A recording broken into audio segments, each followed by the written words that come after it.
lazima utasema ukweli. Mlisheni ndani.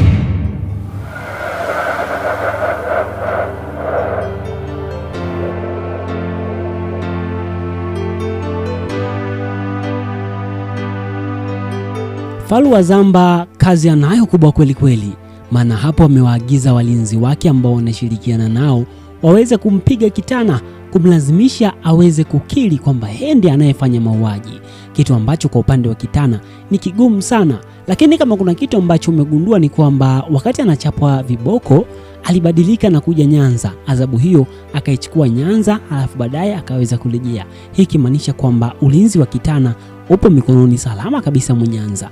Kwa hivyo hakuna kitu ambacho kitakachoharibika.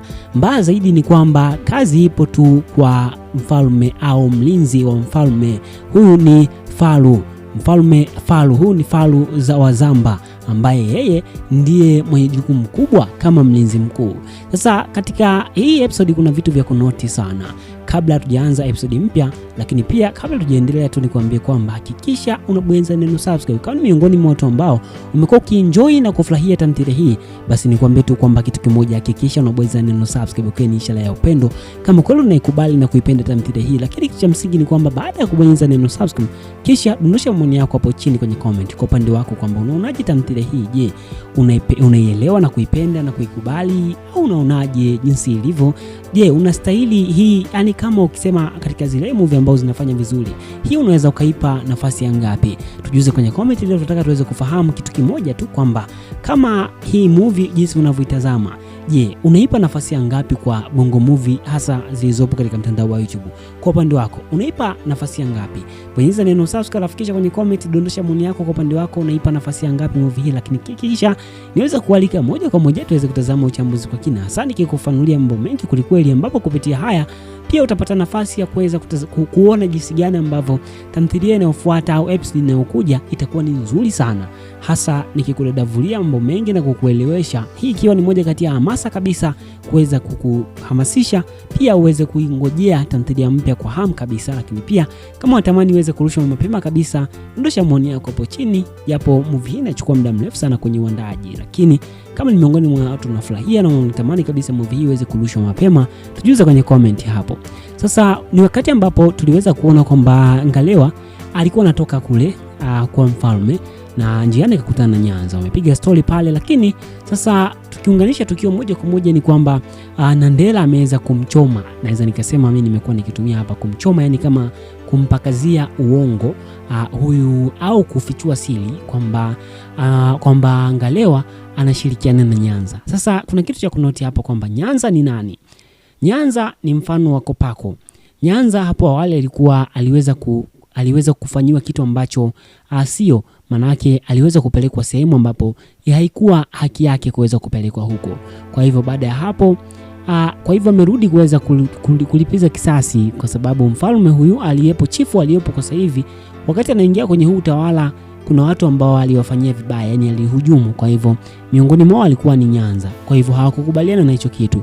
Kwa hivyo mfalme ikabidi atumie njia za ziada kuweza kuhakikisha anawatoa kwanza nje. Sasa hapa Nyanza ameamua kurudi kuweza kuhakikisha anarejesha hali ya usawa na amani, kuweza kuhakikisha na yeye pia anarejea katika utawala huu kuweza kuhakikisha mambo yanakuwa vizuri. Sasa hapo ndipo utazidi kuelewa kwamba kwa nini mfalme aliweza kushtuka baada ya kusikia kwamba Ngalewa anashirikiana na Nyanza, kwa sababu anajua kinachoendelea. Lakini Ngalewa ni mtu mzito sana, ndio maana aliweza kunongonezwa pale chini kwamba usiyatafakari haya maneno kama unavyofikiria, usishtuke kwanza, bali mlinzi wake alimwambia kwamba kutokana na hili nisikushtue. Baadaye Nandela akashtuka na kuweza kuingiwa hofu kwamba je, kilichoongelewa pale ni nini. Baadaye mfalme aliweza calm down kutokana na jinsi ambavyo Ngalewa ukubwa wake unavyofahamika. Kumbuka Ngalewa ni mtu ambaye amekuwa na uwezo wa kutabiri na kuweza kuona kitu hiki na hiki na hiki. Sasa hapo ndivyo ilivyo. Sasa kama nilivyokujuza hapo, Ngalewa karudi na kaambiwa kwamba anachotakiwa kufanya ni kuweza kuhakikisha pindi ambapo babake Mzee Lukindo ambaye ni babake na Kitana atakapoelekea kule, basi aweze kumwelekeza wapi aweze kufanya. Katika scene ya pili ambao hapa naenda jumla nikiongelea mtu mmoja na kufahamisha pia na hints zote ambazo zinamhusu. Katika issue ambao ni nzito sana, ambao huyu ni mfalme wa Zamba, huyu ni kifaru wa Zamba. Huyu jamaa anakwenda kuingia kwenye matatizo makubwa sana. kwa sababu kila siku mambo yanazidi kufichuka. Sasa ni kwamba kuna mlinzi aliweza kusikiliza maneno yao wakati ule, lakini pia mlinzi huyu ameweza kumuua, na pia sasa wakati amewaua kuna mdada pale ameweza kusikiliza, kitu ambacho ni hatari sana. Lakini kumbuka kuna kitu kimoja, wakati wanapanga siku moja mipango na Nandela, yule Manyakenda aliweza kuwasikiliza. Kwa hivyo Manyakenda naye akaenda kumwambia, akaenda kulopoka, kutoa siri kabisa, ambapo leo tumeweza kutazama pia Manyakenda kutokana na yule ambaye yule mke wa yule jamaa ambaye alifariki ameweza kutoa siri hizo pia kuweza kuzivujisha, kitu ambacho ni hatari sana. Hapo kijapo tazama ni kwamba tayari mambo yameanza kufichuka, na hapa shida inakuja itakuja kwa Kifaru, lakini pia itakuja kwa Manyakenda ambaye kwa sasa itabidi aweze kukamatwa, aeleze nini kilichojiri, kwa sababu yeye amekuwa akisambaza taarifa, na hapo itakuwa ni shida sana, kwa sababu huyu Faru anafanya kazi na mfalme. Kwa hivyo hapa hii ni kazi kubwa sana ambao inaweza ikamrudisha nyuma. Sasa kama hii siri itafichuka zaidi, itafika mbali, mfalme akapata hizi taarifa, manake Manyakenda pia anakwenda kupoteza pointi, kwa sababu ameweza kuhakikisha anamuongopea Kitana kwamba anashiriki au Kitana ndo anayeua watu. Kwa hivyo habari ambazo yeye amezitoa kwa malengo yake, ikiwa ni kwamba aweze kupata cheo, aweze kuchukua cheo cha Faru, kitu ambacho ni kazi kubwa sana, kama tofauti na jinsi anavyofikiria. Na lengo lake ni kwamba kama akipata cheo cha Faru, basi itakuwa ni rahisi kuweza kupata mademu wote, hasa yule demu ambaye anampenda. Lakini yule demu kamwambia kwamba cheo tu sio issue ambao inaweza kusababisha kwamba mimi uweze kunipata. Lakini pia Mandinga anapendwa na binti mrembo sana, mzuri kweli kweli, lakini ndio hivyo, kila anavyojitahidi na nini, mambo yanazidi kuwa magumu na kazi inazidi kuwa kazi kweli kweli. Lakini kuna kitu kimoja ambacho Faru ameweza kukinoti hapo, wakati alipopia kwa akipita mstani, aliweza kukutana na yule mtoto wa mfalme, binti mfalme. Sasa binti mfalme hataki ulinzi na nini, kwa hivyo hapo kuna kitu ambacho kinaendelea. Kumbuka binti mfalme huyu angejaribu kutafakari na kuweza kufanya uchunguzi pia wake binafsi, kuweza kuona ni nini kinachoendelea hasa kwa sasa. Hapo ni kazi kubwa sana.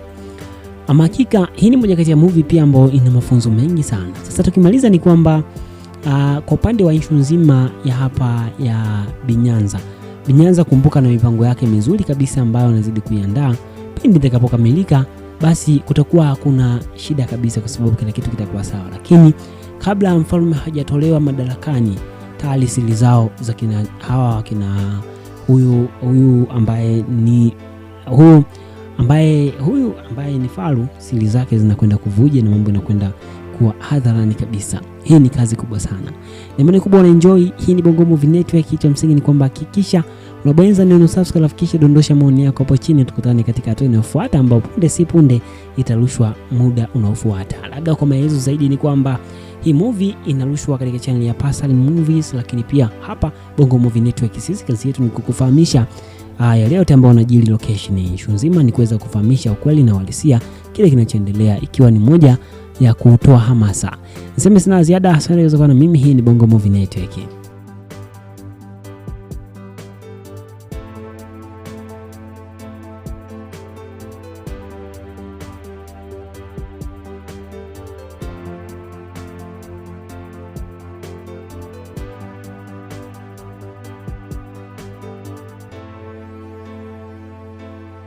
The content on this channel is created for educational, informational, commentary and entertainment purpose only. So please note that this is not an original video or episode. It just analyzes and review of some episode in our series. This video doesn't aim at distorting you or deceiving anybody to believe that this is an original episode. So our aim is to analyze on some parts of the previous episode and give prediction on what is going on to happen in the next episode. Always we consider YouTube community rules. In case you want to see original video, please visit the mentioned channel below in the description of this video. Also, copyright use disclaimer. This video is for entertainment purpose only.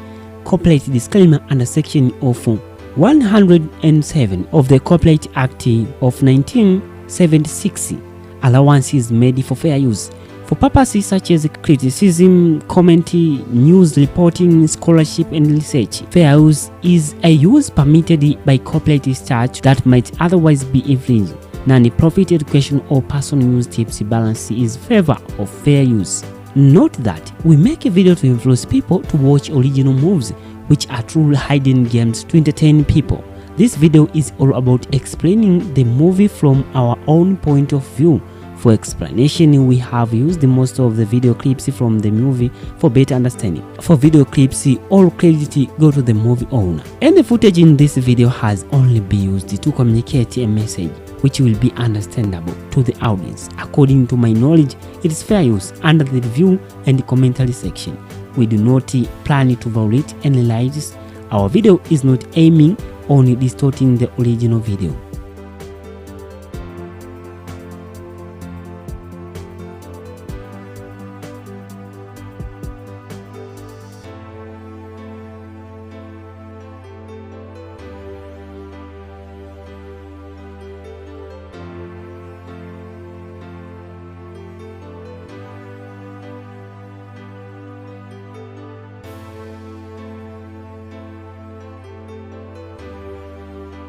Maneno ambayo Ngalewa amemwambia chifu ni mazito sana.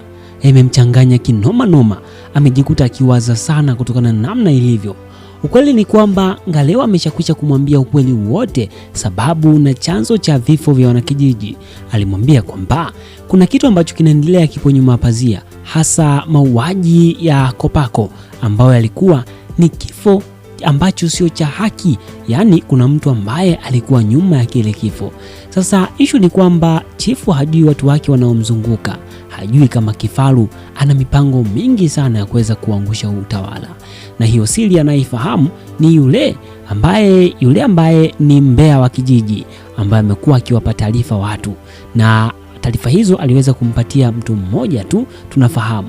Kwa hivyo chifu kuna watu wanaomzunguka lakini hajui, na mipango yao iko sawa na inaenda vizuri kabisa, na yote ambaye huwa anaingia kuweza kuvuruga mipango basi huwa hawana msamaha, na ndio maana mipango yao pia ni kuweza kumwangamiza huyu Kitana, kwa sababu wanajua ana nguvu ambazo aidha kama wakifanya jambo lolote basi hawataki mtu yote mwenye uwezo zaidi kuweza kuwarudisha nyuma. Kwa hivyo Kitana pia ulikuwa ni mpango wa kuweza kumuua, japo mtoto wa chifu ameweza kupambana na kusema aweze kupewa chakula. Japo hili Ngalewa aliweza kuligundua baada ya kumgusa tu, aligundua kwamba hapa huyu hapewi chakula, ambayo ilikuwa ni oda kutoka kwa kifaru. Hii ni hatari zaidi. Basi nikualike moja kwa moja, hii ni Bongo Movie Network, karibu. Na kama ni miongoni mwa watu ambao mko ukifurahia tamthilia hii, basi nijuze hapo kwenye comment kwamba unaionaje tamthilia hii. Je, unafurahia na kuenjoy jinsi inavyoigizwa na namna jinsi ilivyo, waigizaji wao hasa wakiturejesha nyuma kabisa katika zile movie za kina Odama. Sasa wamekuja kivingine kabisa, kisasa zaidi, kuweza kutupa ile ladha na vionjo murwa kabisa ambavyo tulikuwa tumevikosa muda mrefu sana. Hii ni moja kati ya movie ya kiasili ambayo ni nzuri kujaribu kuitazama na kuielewa story yake. Bila shaka nadhani kama ni miongoni mwa watu ambao wanafuatilia basi utanielewa. Kitu cha msingi ni kwamba hakikisha unabonyeza neno subscribe, hakikisha niweze kualika moja kwa moja tuweze kutazama uchambuzi, hasa tukizungumzia mambo mengi kabisa. Lakini kitu cha msingi ni kwamba takuwa nikikufahamisha matukio ambayo yanayokwenda kujili. Je, ni kipi kinachokwenda kutokea? Lakini pia nitakupatia ufafanuzi zaidi juu ya yale matukio ambayo aidha ulikuwa huyaelewi story nzima inaendaje. Tumeweza kuona ni kwamba mwanzoni kabisa ni kwamba Kitana aliweza kukamatwa, ndio, lakini pia tumeweza kuona pia Mr. Lahasa ambaye ni jirani yake pale ameweza kuja kukimbia. Lahasa ameweza kumkimbilia baba yake ambaye ni Mzee Lukindo. Baada ya kumkimbilia ameweza kufika na kumwambia kwamba Kitana amekamatwa.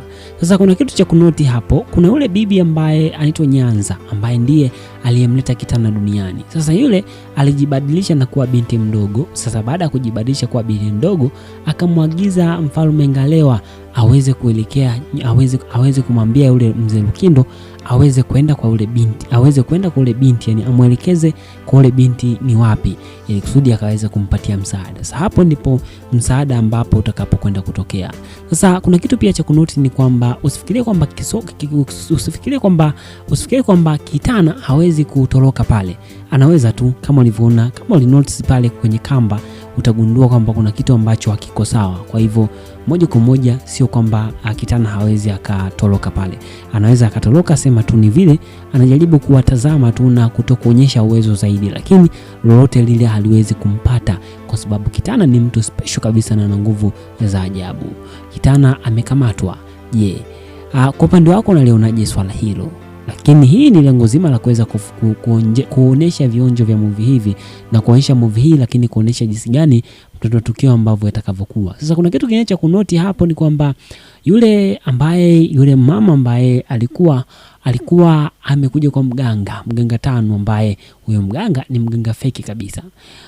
Hapo utaona ni kwamba ameweza kumwambia waingie ndani waweze kufanya mapenzi, kwa sababu anajua huyo mganga ni ngumu sana kuweza kuwa na mke au mpenzi kutokana na namna jinsi alivyo. Lakini pia kwa hivyo hizi nafasi kama hizi basi huwa anajisevia tu nafasi kama hizi, alafikisha maisha mengine yanaendelea na hakuna jambo linalokwenda kutokea, kwa sababu hapo baada ya hapo atasema kwamba masharti yamekosewa, au atasema kwamba mizimu imesema tufanye hiki na nini, atazidi kuongeza mapingamizi mengine, lakini muda huo ameshamaliza jambo lake, yani ameshajiburudisha mwili. Hii ni hatari sana. Haya bana, ni noma sana. Sasa je, kwa upande wako unaonaje swala hilo? Na hili huwa kama ni kuibia tu siri, ni kwamba waganga huwa wanakula wake za watu kama hujui, kutokana na jinsi ambavyo wamekuwa wakifanya. Anaweza kumdanganya tu kwamba ili dawa iweze kupatikana basi inabidi uweze kulala na mtu ambaye atakuwa ana dawa hii.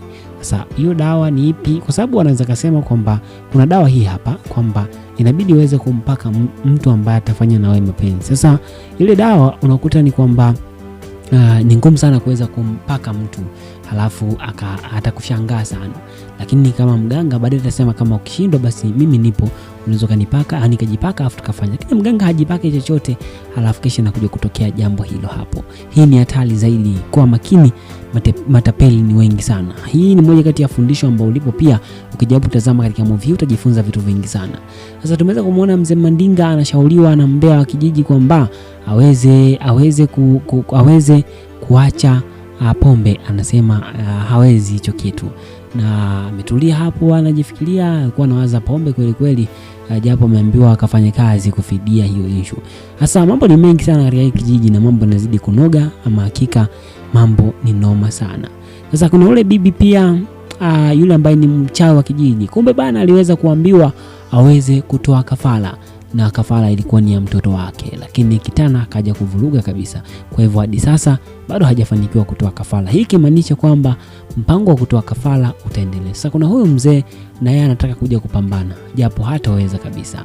Hataweza kutokana na Kitana ni mtu ambaye mwenye nguvu tofauti kabisa. Kumbuka anasaidiwa na Nyanza ndiye ambaye yupo nyuma ya pazia. Lakini pia kumbuka kwa sasa hivi Ngalewa pia ni mtu mwenye uwezo mkubwa sana Ngalewa, na anajua na anaona yale ambayo yanajiri, na ni mtu ambaye ameishi miaka mingi sana hapa katika hicho kijiji.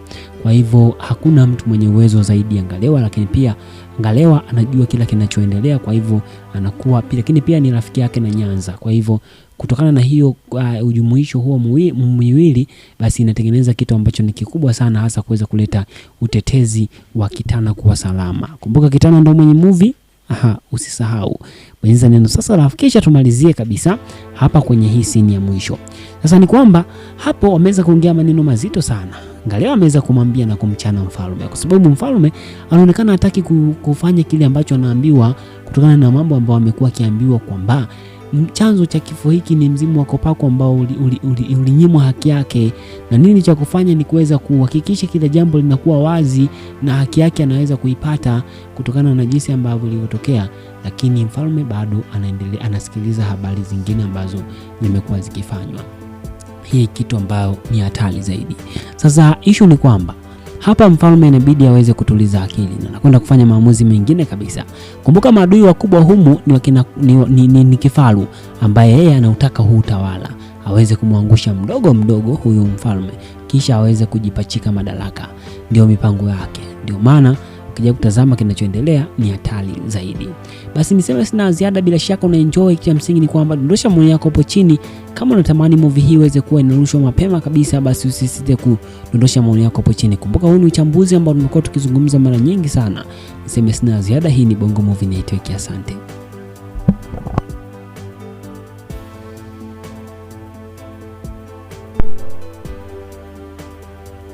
Maneno ambayo Ngalewa amemwambia chifu ni mazito sana. Yamemchanganya kinoma noma. Amejikuta akiwaza sana kutokana na namna ilivyo.